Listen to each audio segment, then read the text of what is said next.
আসসালামু আলাইকুম। আশা করি আপনারা সকলেই অনেক অনেক ভালো আছেন। তো ইনশাল্লাহ আল্লাহর রহমতে আমি অনেক ভালো আছি। তো আজকের আবারও নতুন একটা কবুতরের ব্লগ ভিডিওতে আপনাদের স্বাগতম। যারা চ্যানেলটিকে এখনো সাবস্ক্রাইব করে দেখেননি, দয়া করে সাবস্ক্রাইব করে দেবেন এবং কি পাশে থাকা বেল আইকনটি অন করে দেবেন পরবর্তীতে আমার এই সকল গ্রামের নতুন নতুন কবুতরের ব্লগ ভিডিওগুলো পাওয়ার জন্য। তো আজকের যে ব্লগটা আপনাদের সামনে উপস্থাপন করতেছি সেটা হলো কবুতর নিয়ে। আহ, তো আপনারা তো সবাই কবুতর লালন পালন করেন, সবাই কবুতর লালন পালন করেন, কিন্তু আপনারা অনেকে জানেন না কবুতর সুস্থ কিভাবে রাখতে হয়। তো আজকে সেই বিষয় নিয়ে আমি কথা বলবো। তো কবুতর সুস্থ রাখার আপনারা 5টি কৌশল অবশ্যই লক্ষ্য করবেন। তো এই 5টি কৌশল যদি আপনার জানা থাকে তাহলে অবশ্যই আপনার সব কবুতর, যেমন আমি আমার কবুতরগুলা সুস্থ রাখি, তো আপনারাও আপনাদের কবুতরগুলা সুস্থ রাখতে পারবেন। তো তো আপনাদের প্রথমত কি করা লাগবে, তো সেই বিষয়গুলো আমি আপনাদের জানাবো। 4 নম্বর খড়ে ঢুকে পড়ছে, এটা আগে খড়ে দিয়ে দিই, তারপরে জানাইতেছি। এটা মানে খাবার খায়, খাবার না খাওয়ার কারণে এরকম করতেছে। তো প্রথমত আপনারা পর্যাপ্ত খাদ্য, যেমন ভালো খাদ্য, পুষ্টিকর খাদ্য, যেমন আছে আপনার মটর কালাই, তারপরে গম আছে, ভুট্টা আছে, এগুলা কিন্তু কবুতর কিন্তু 1 নম্বর ভালো খাদ্য আর কি। ভালো খাদ্য এবং কি পানি সরবরাহ, পানি সরবরাহ ক্ষেত্রে আপনারা প্রতিদিন চেষ্টা করবেন যে পরিষ্কার পানি 3 বেলা অথবা 4 বেলা পরিষ্কার পানি দেওয়ার জন্য চেষ্টা করবেন, যাতে ময়লা যুক্ত না হয়। এটা কিন্তু আমি আপনাদের আগেই বলি, ময়লাযুক্ত খাবার কিন্তু কবুতরের নানা রকম রোগ ব্যাধি কিন্তু তৈরি করা থাকে। তো সেক্ষেত্রে আপনাদের এটা লক্ষ্য রাখতে হবে।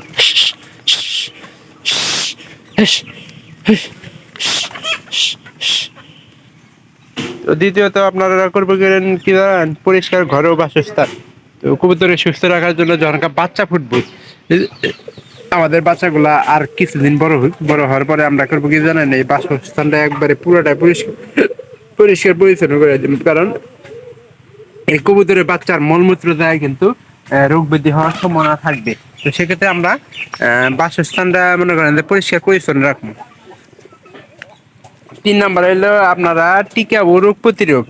টিকা কিন্তু অবশ্যই দেওয়া লাগবে কবুতরে। যদি আপনি সুস্থ সবল রাখার চেষ্টা করেন, তাহলে টিকা মনে করেন যে টিকার গুরুত্ব অনেক বেশি। এই যে মুরগিগুলো আমাদের টিকা, যেমন আমাদের এই যে কবুতরের মারাত্মক রোগ কিন্তু 2টা হিসাবে। একটা হলো রানীক্ষেত। রানীক্ষেত হলো আপনার ঠান্ডা ঠান্ডা একটা ভাব আসে। তো 3 মাস পর পর আমরা রানীক্ষেত রোগের ভ্যাকসিনটা করবো। আর এই যে আপনারা যদি আরেকটা রোগ আছে সেটা হলো প্যারাটাইফয়েড। প্যারাটাইফয়েড কি কারণে হয় আপনারা অবশ্যই জানেন, যে ঘাটতাল রোগটা আপনারা অবশ্যই জানেন। ঘাটতাল রোগটা কেমন? ঘাটতাল রোগ হলে কিন্তু কবুতর মারা যাওয়ার কিন্তু সম্ভাবনা বেশি থাকে।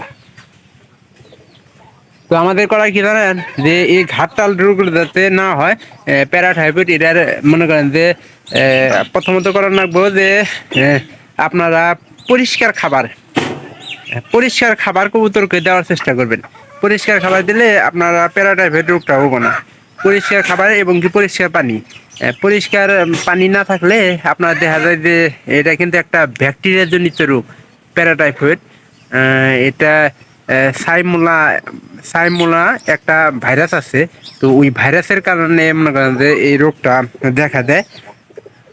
তো আপনারা একটু চেষ্টা করবেন যাতে করে পরিষ্কার খাবার টাবার খাওয়ানোর জন্য, যাতে তাল রোগ না হয়। তো এই বিষয়গুলো কিন্তু আমাদের প্রতিদিনকার লক্ষ্য করা রাখতে হবে। আর 4 নম্বর হলো নিয়মিত স্বাস্থ্য পরীক্ষা। তো কিভাবে স্বাস্থ্য পরীক্ষা করবেন, আপনারা কবুতরগুলা হাত দিয়ে ধরবেন, ধরে দেখবেন যে এটার ওজন ঠিক আছে নাকি। তো আমরা কিন্তু প্রতিদিন প্রায় 1-2 বার করে কবুতর ধইরা থাকি, ধইরা দেখি যে কোন রোগ কবুতরটার রোগ আছে কি না আছে।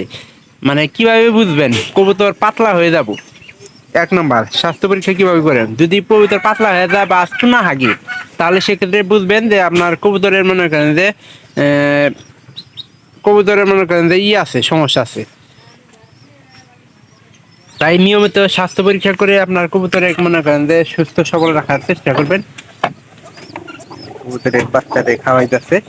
আর ব্যায়ামের সুযোগ, অনেকে আছেন যারা কবুতর লালন পালন করেন কিন্তু বুঝেন না যে আমরা ব্যায়ামের সুযোগকে আমি কি কারণে করি। কারণ অনেকে আছে যারা কবুতর মুক্ত রাখে না, তাদের জন্যই বলি যে কবুতর গুলাকে মুক্ত রাখার চেষ্টা করেন। আর কবুতর যদি মুক্ত থাকে সেক্ষেত্রে দেখা যায় কবুতর কিন্তু সুস্থ বেশি থাকে। তো কবুতর উড়ার জন্য মুক্ত অবস্থায় রাখা অবশ্যই আমাদের দরকার। মুক্ত অবস্থায় থাকলে কবুতর মনে করেন যে পাখনা গুলা সজাগ থাকে, উড়াউড়ি বেশি করে। আর একটা জিনিস হলো যে প্রকৃতিক খাবার খাইলে বাহির থেকে যে প্রাকৃতিক খাবারগুলো কবুতর খায় সেগুলো কিন্তু না উঠতে পারলে কিন্তু খাইতে পারে না। তো এই ব্যবস্থাটা আপনার করে দেবেন, করে দিলে আপনাদের কবুতর গুলা মনে করেন যে সুস্থ সবল থাকবে। তো আজকে আমি আপনাদেরকে যে 5টি বিষয় আপনাদের বললাম, তার মধ্যে হলো রোগ রোগ ব্যাধি সম্পর্কে আপনাদের জানা লাগবে। তো এই 5টি বেশি, এই যে দুটা রোগ, প্যারাটাইফয়েড এবং কি রানীক্ষেত, এই রোগ কিন্তু কবুতরের একবার মারাত্মক রোগ, এর মতো মনে করেন রোগী নেই। তো আমাদের প্রথম অবস্থায় যখন আমরা কবুতর লালন পালন শুরু করি তখনকার কিন্তু আমাদের কবুতর গুলা বেশি প্যারাটাইফয়েড রোগ হয়ে কিন্তু মারা গেছে। প্যারাটাইফয়েড প্লাস আপনার আপনার যারা ঘাটটাল রোগ বলি, তো এই রোগগুলা সম্পর্কে আমাদের অবশ্যই জানা দরকার।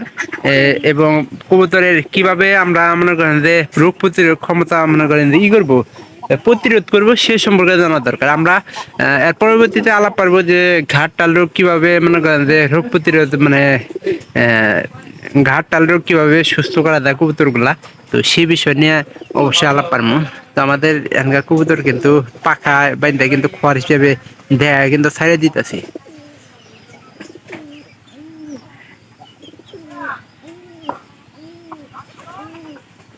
তো এগুলা মনে করেন যে বিষয় চিন্তা করলে হইলে আপনার কবুতর গুলা সুস্থ থাকবো, সবল থাকবো। কবুতর সুস্থ রাখার জন্য অবশ্যই কবুতরের খোঁজ খবর রাখতে হবো।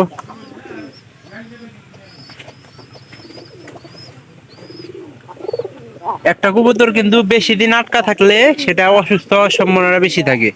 মানে ভালো খাবার পানি এগুলা কিন্তু পর্যাপ্ত প্রতিদিন আমাদের কিন্তু চিন্তা করতে হবে যে ভালো খাবার দিতেছে নাই।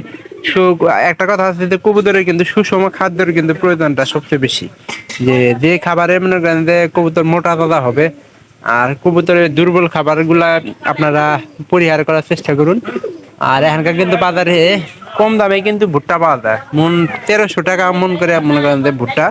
তো গম খাওয়াতে পারেন, কারণ ভুট্টা এবং গম খাওয়ালে কবুতর বেশি বেশি করে ডিম দেওয়ার চেষ্টা করে। এবং কি স্বাস্থ্য ভালো থাকলে সব কবুতরই ডিম দেয়। আপনাদের কবুতরের বা মনে করেন যে অসুস্থ হয়ে থাকে, অসুস্থ হলে একটা বিষয় হলো যে অসুস্থ হলে কিন্তু মনে করেন যে প্রজনন ক্ষমতা কিন্তু কমে যায়, যার কারণে কবুতর গুলা ডিম দেওয়া বন্ধ করে দেয়। তো এই বিষয়গুলো খেয়াল রাখতে হবে। আর আজকে যে 5টি কৌশল আমি বললাম, তো আপনারা একটু লক্ষ্য করবেন যে আপনাদের কবুতরকে সুস্থ রাখার জন্য এই 5টাই কিন্তু যথেষ্ট। তো অবশ্যই ভালো থাকেন, দেখা হবে পরবর্তীতে আবার অন্য কোনো নতুন ব্লগ ভিডিওতে অন্য কোনো বিষয় নিয়ে। আর এখানে কিন্তু আমার কবুতর মুরগি সবগুলা কিন্তু এখানেই পানি টানি খায়। তো এখনকার পানি টানি খায় এগুলা আবার খাওয়াবো হইলো বাচ্চাগুলাকে। তো সবাই ভালো থাকেন, ধন্যবাদ সবাইকে, দেখা হবে অন্য কোনো নতুন ব্লগ ভিডিওতে।